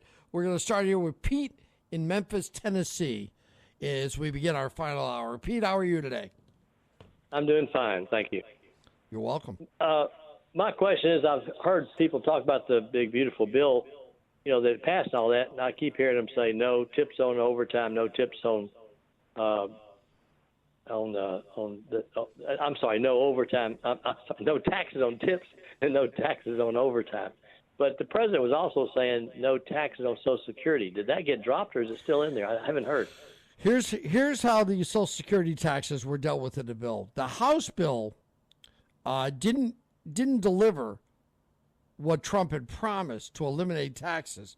But what they did in the end was they did a temporary increase of the standard deduction up to $4,000 for people 65 and older. And it'll be in place for the next 4 years. I see.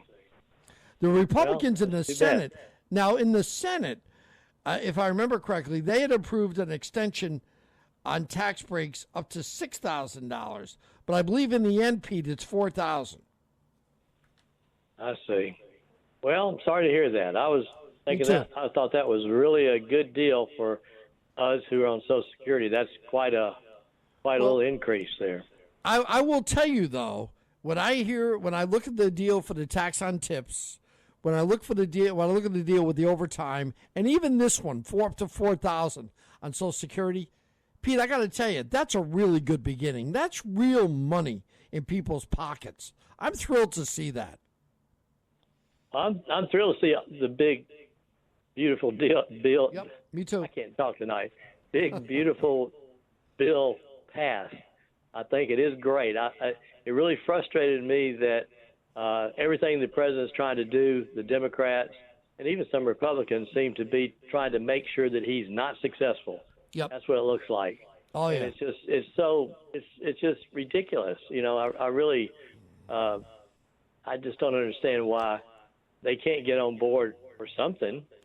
Because the problem with a lot of these Republicans is they're rhinos. And the problem with a lot of these Republicans is we have had congressional representation on the Republican side with a majority rhinos. And they whine and they cry, and in the end, they've done what Democrats have suggested they do or told them to do. And Trump is telling them, no, we're going to do it this way. And they've been dragged over kicking and screaming. You take a look at the big, beautiful bill. And even with all these, it only passed 218 to 214. But in the end, they only lost two Republicans, Tom Massey and Brian Fitzpatrick. That's really good work. Because remember, while the Democrats have stood out there for years and told you that they're the party of unity, it's the Republicans, led by groups like the Freedom Caucus, who have gone to the House of Representatives and fought over things, okay? But Trump said, no, we're going to pull it together. We told him months ago, we're going to do the big, beautiful bill. We're going to get this done. And to his credit, I mean, you can't give him enough credit for what he accomplished there today. It's a near miracle what he did. Just the whole time he's been in office has been incredible. I mean, I don't know how anybody can dispute that. And it just gets me with the Republicans go against. It gets me too. I can't. Thank you for calling. It gets me too. But Trump said no. He told multiple times Mike Johnson, if anybody's got a problem, let me talk to them. Let me talk to them. And he did. He was talking to these representatives as late as yesterday. Great job. This is just a great job by Trump. Karen in Milford, Delaware is next up on America at Night. Rich will be back on Monday. Karen, how are you? I'm just dandy, sir, and I hope you are too. Thank you. And I'm living here in Biden land, and Delaware has been Democrat ad nauseum for decades, so I'm an independent. I'm not, I will tell you, I'm not, I'll tell you somebody down there I'm not a big fan of either, is that Senator Chris Coons. Well, we have Matt Meyer now. I know, so, I know. But yeah, it doesn't matter because they all toe the line. They do. They do. And but what I wanted to talk about, in the bill was, the corporate tax breaks, because, it's supposed to help the employees of these big corporations, but unfortunately, they hold a lot of that stuff in their own pockets. It doesn't trickle down to us, in the trenches. And I worked for one of the home improvement companies. I won't say if it's blue or orange, although I have family in both. But right now, in the summer when we're supposed to be busy, they are cutting hours. And even with the full-timers, they're cutting us down to the bare minimum of what they're required to do. And that is how they make a profit. And all of the bonus money and everything that we're supposed to get from this, corporate tax break that the companies are getting, we don't see that. Okay. All right. And, okay, what exactly can we do about that? What can be done? Well, that's the thing. The idea of how it's supposed to work is good, but, when it gets into the hands of these corporations, they're so, greedy for their investors, I guess, that they don't see a need to have to pass it down to us. But honestly, if it wasn't for us grunts down on the line, they wouldn't be able to make any money. Okay.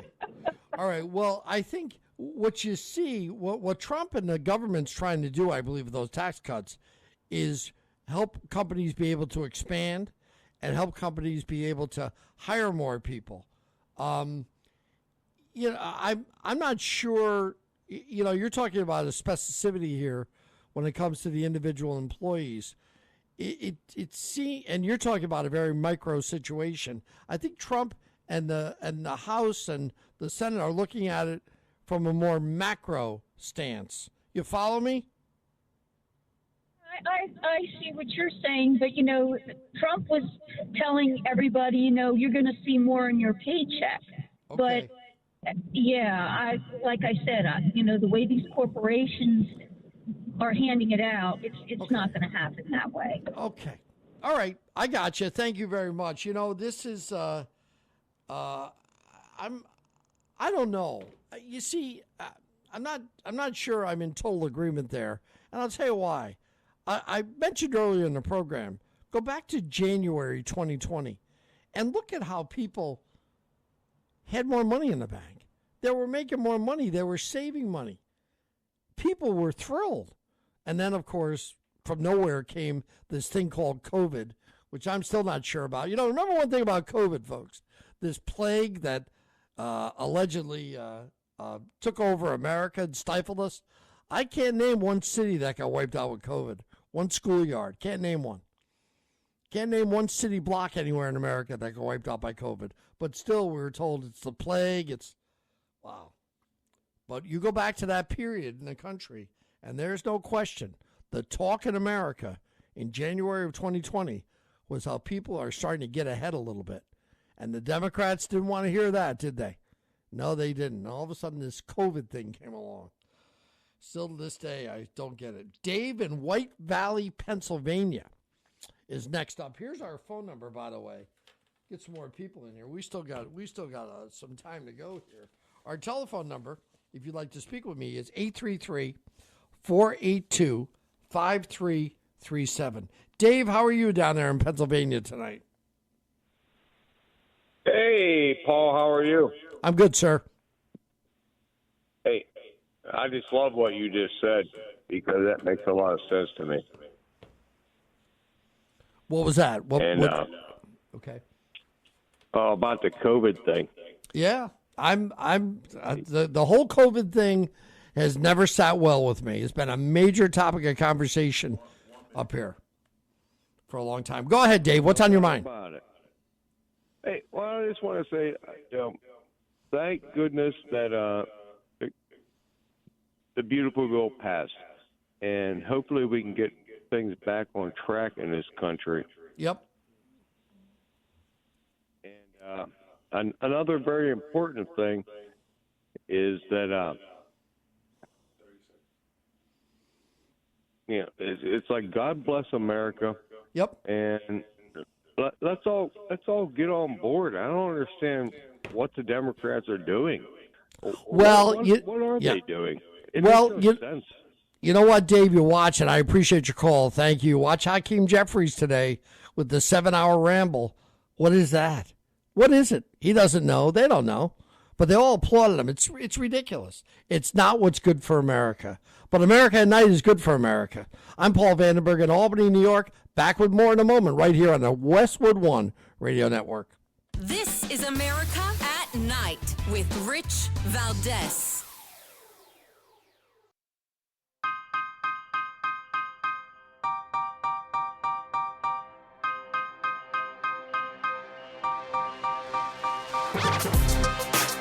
America at Night with Rich Valdes. From the studios of WGDJ in Albany, New York. It's America at Night. Rich is off. He'll be back Monday.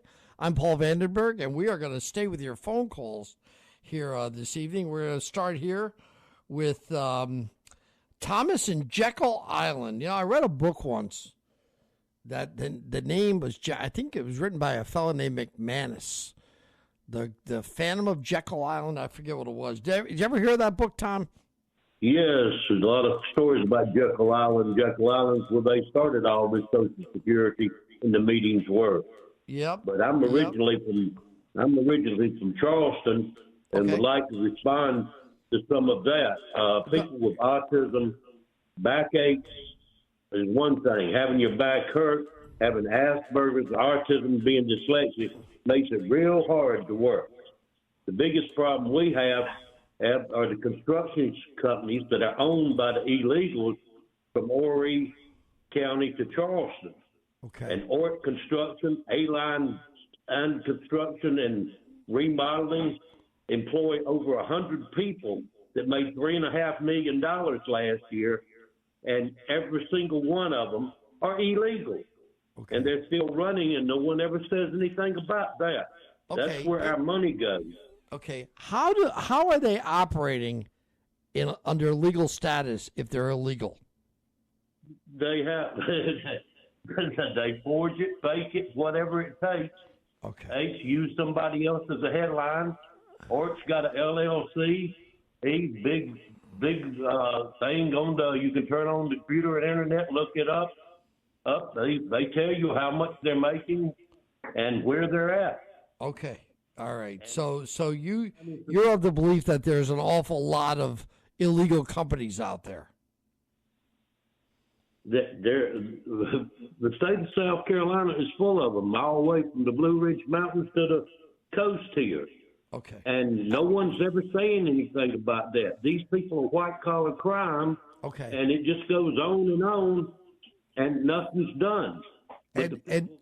And what are we talking about here? Companies that operate illegally and just pay people under the table? Is that what you mean?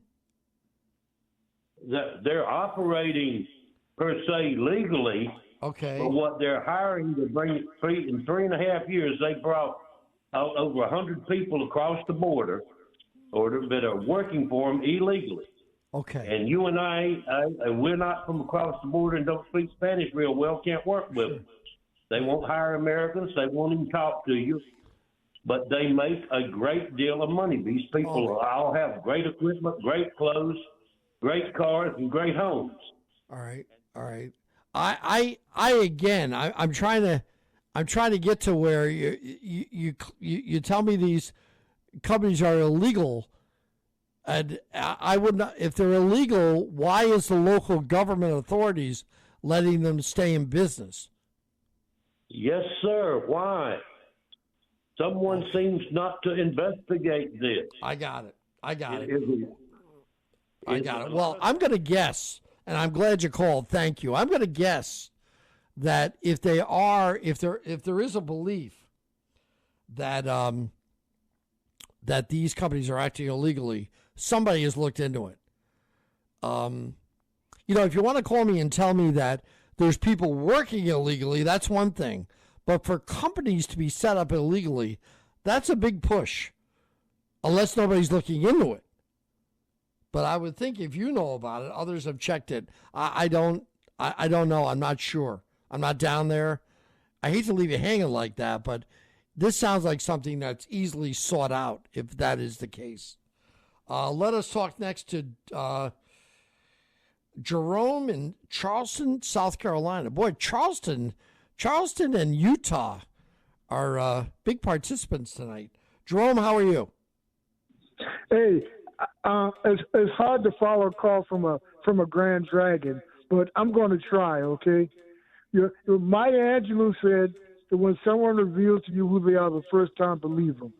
So the Republican Party just signed a bill that even the Republicans hate. Okay, you just signed a bill pushed by a guy who said immigrants are eating people's pets. You just signed a bill by a guy who was a convicted felon. Okay, all right. Listen. This is stupid. Okay, this is just a stupid phone call. So a bill signed by Republicans that Republicans hate. There are certain members of the Republican Party that don't like it, but overall they do like it because they see that it works for America. And then you want to dig in, you want to get after Trump about certain things. I mean, you can, but why waste my time doing it? You're wasting your time, okay? I'm telling you right now, like him or not, and I understand a lot of people don't like him. I understand a lot of people do like him. He is a great, great leader, period. Great. Douglas in Roseburg, Oregon, but, that conversation's going nowhere. Doug, how are you tonight? Fine. Thank you for taking my call, by the way. Sure. I have a very simple question. Included in the bill, this is getting a little bit in the weeds, but including the big bill, is there's a 1% fee for remittances of money sent from America to other countries. I'm not against it. Believe me, I'm not. It's a 1% fee. It's buried in there. Okay. But in one particular country, happened to be Mexico, the president of Mexico tells everybody, we Mexico, they're going to reimburse the fee when the money, we deduct the fee in the U.S., they reimburse the fee. So the point is, the Republicans screwed up. They should charge a 10% fee. Well, okay, you should have done it. I got you. I hear you. Thank you. Maybe do a bit of a tariff move there. I don't know. I'll tell you one thing, though. Trump's not having a lot of luck with the Mexican government, that's for sure. Let's take a break. America at Night, the Rich Valdes Show. I'm Paul Vandenburgh, back with our final half hour on the Westwood One Radio Network.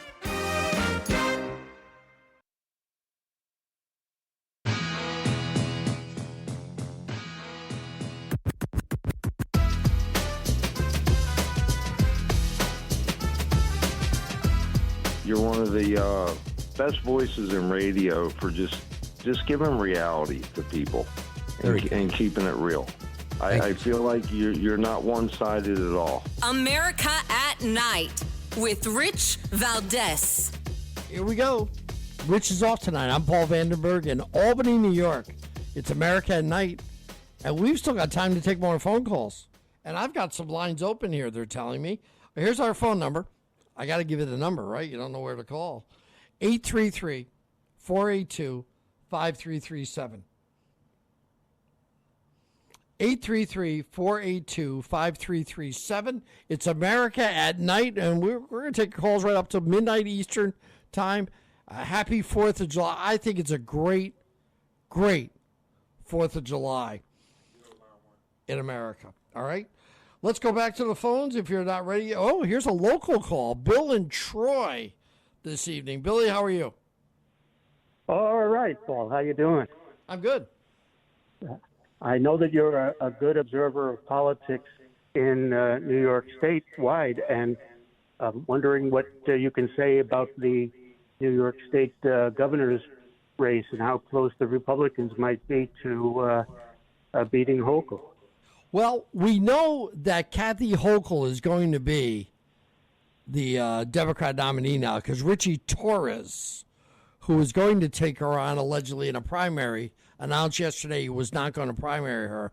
Now, she's got the lieutenant governor there, but that's not going to mean anything. Hochul's going to be the candidate. The question in New York is, who will it be on the Republican side?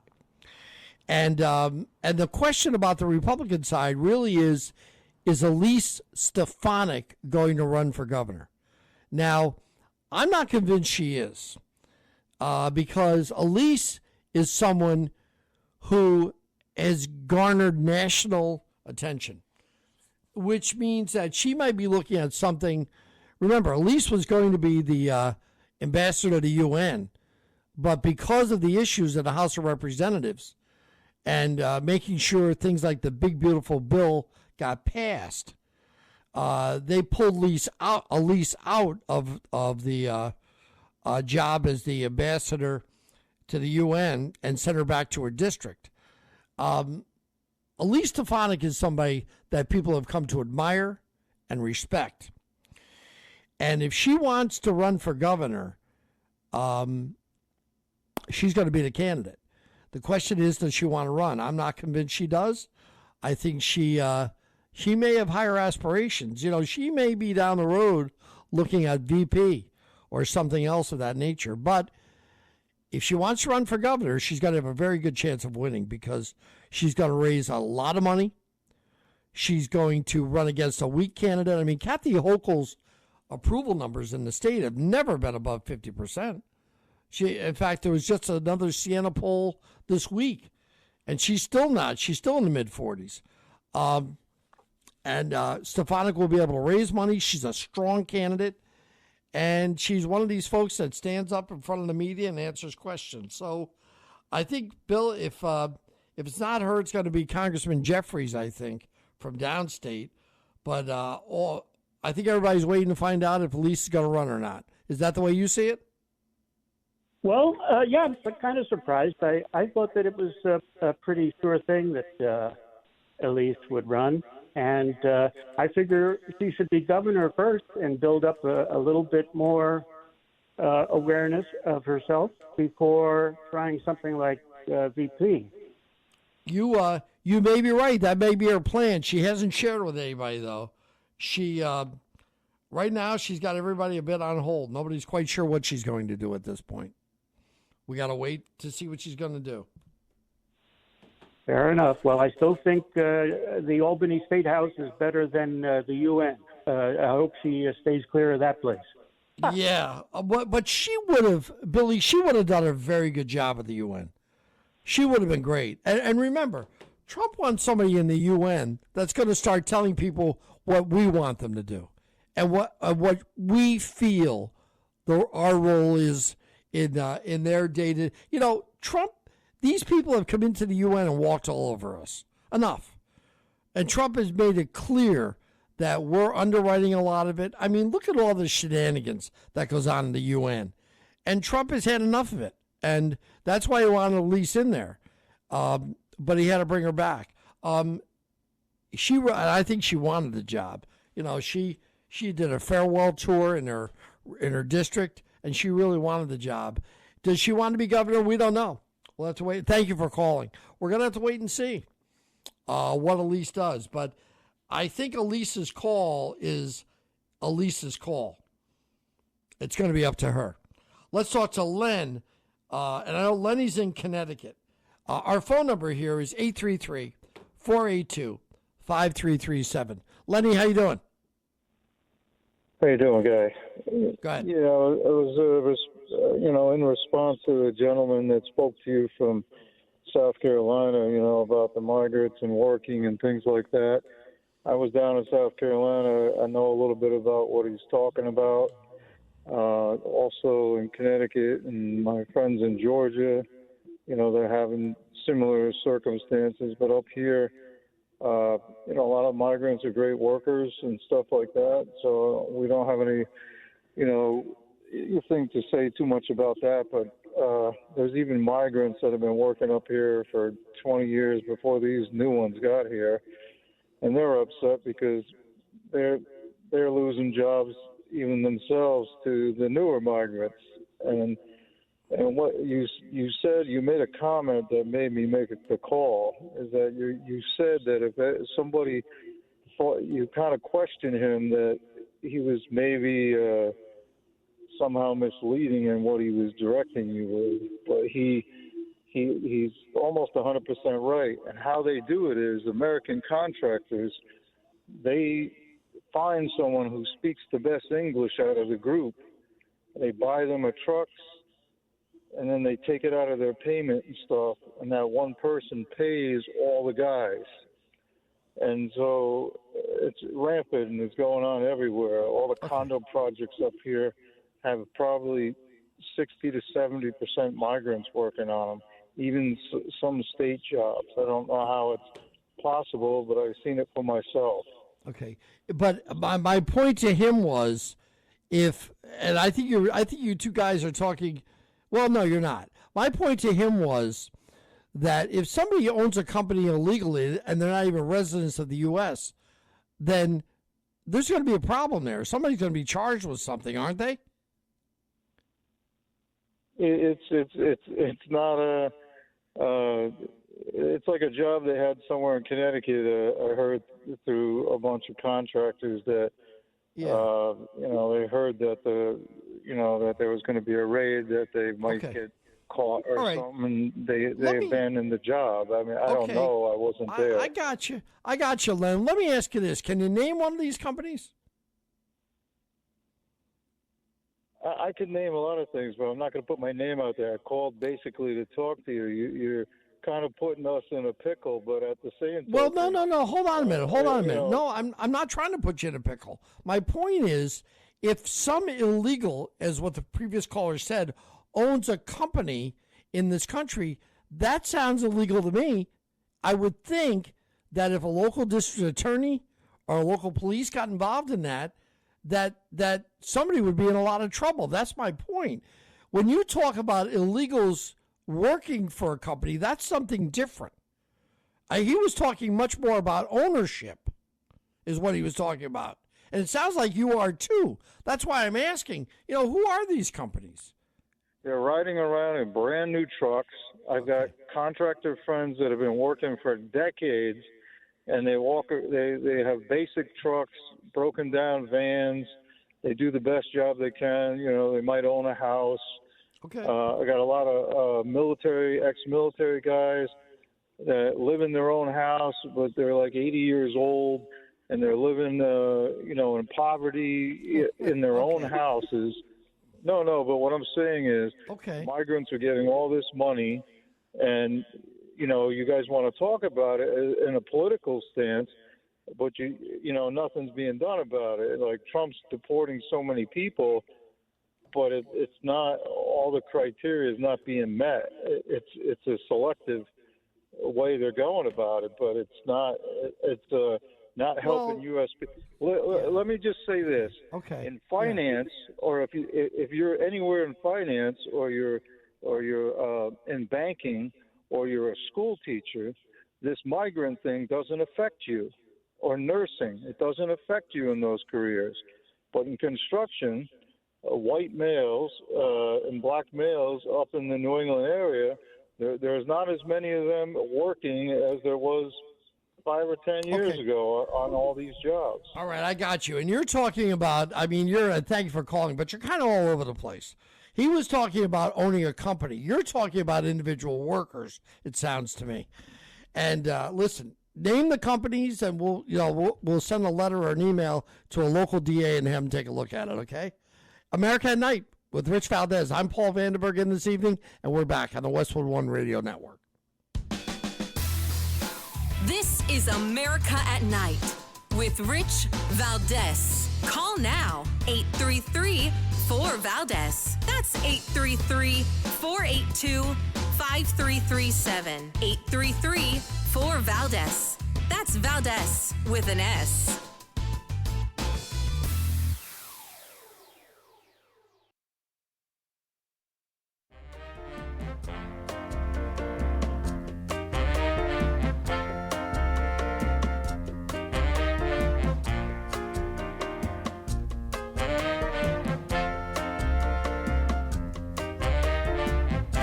is America at Night with Rich Valdes. Here we go. We are back. We're running out of time, though.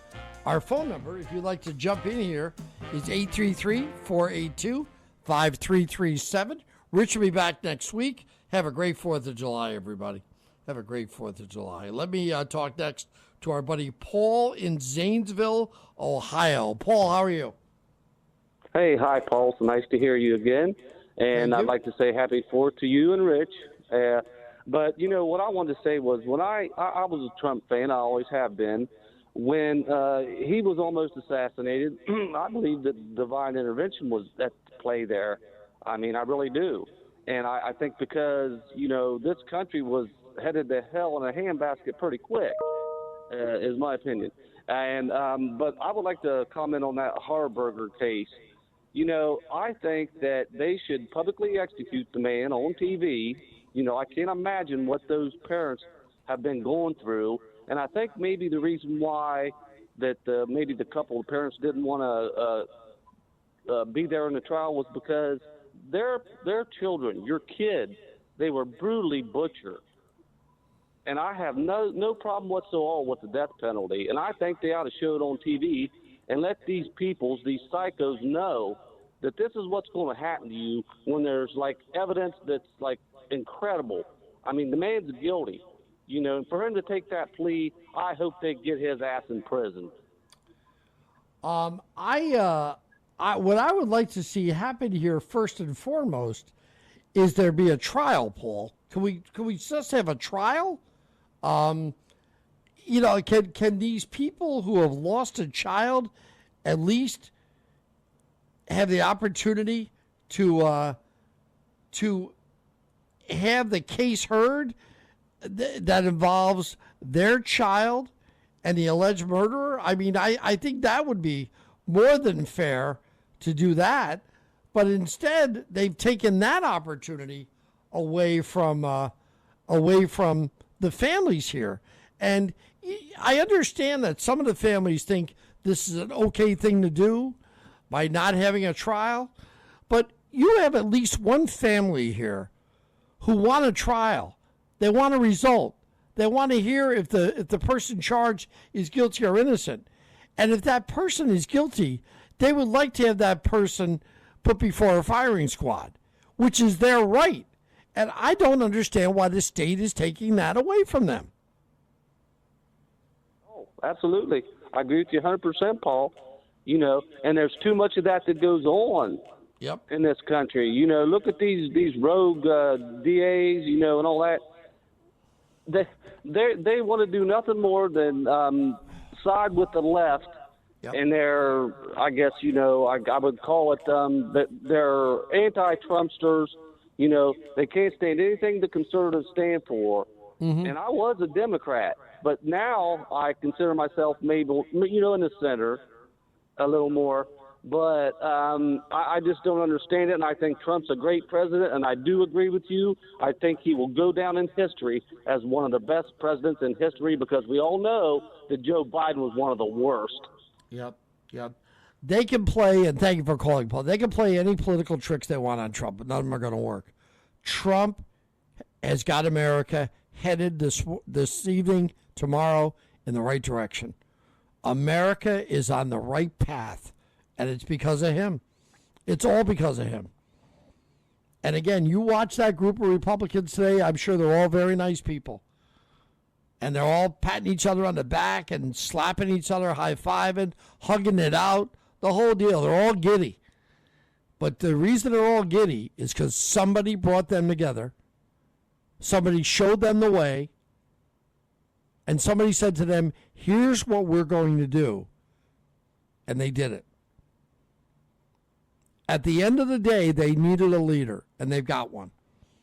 They've got one. Let me get, if I can, should we, let's get Joe in here. Joe in Chicago. Get Joe in here right now. Joey, how are you? I'm fine. How are you? Happy 4th of July. Thank you. Hey, and God bless this country, and he has blessed us with this man. He came out of nowhere. He's not a politician. This is what we need. Right. He don't need the money. He needs it from his heart.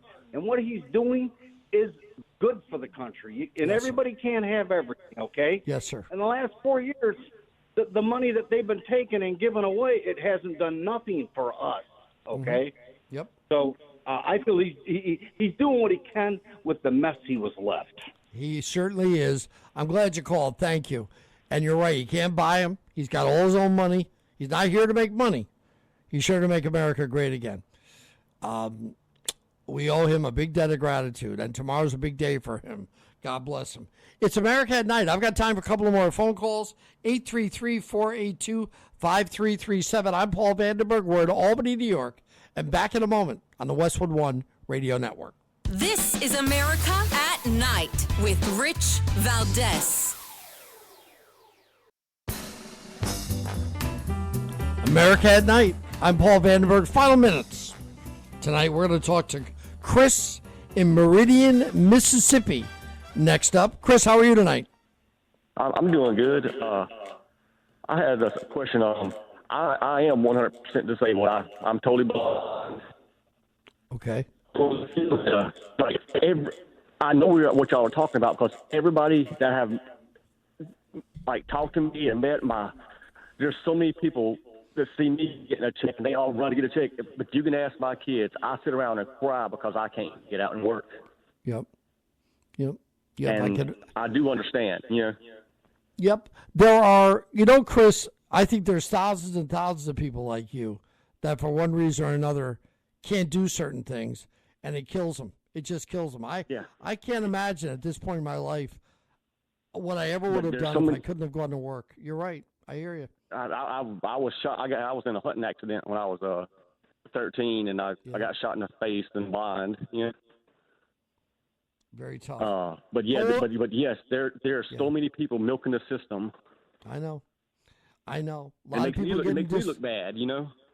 They don't make you look bad. They don't make you look bad. It makes me feel bad. But there are things that have to be done, and you're seeing it with this bill with Medicaid. And we really got to get into the Social Security system and the Medicare system also. They've got to be fixed. And come up with some. I mean, I would love to work. I would love to work. I walk 10 miles a day because I can't sit still. Yeah, I hear you. How long ago did you have the accident? It wasn't an accident. Boy shot me on purpose. Oh. Yeah, he's a preacher now, though. Yeah, well, I'm sorry to hear that, and I'm glad you called. Thank you. I think there's a lot of people like you who can't work for one reason or another, and it kills them. It kills them. I'm sure. This has not killed me, though. This has been 3 very quick hours, and my thanks to Rich Valdes at America at Night. Rich will be back with you next week. Tomorrow, one of the great presidents of your lifetime will sign the big, beautiful bill at 5 p.m., and I look forward to it. My thanks to Richie back somewhere in America. Help me out tonight. My thanks to Alex, and my thanks to all of you. Have a great 4th of July.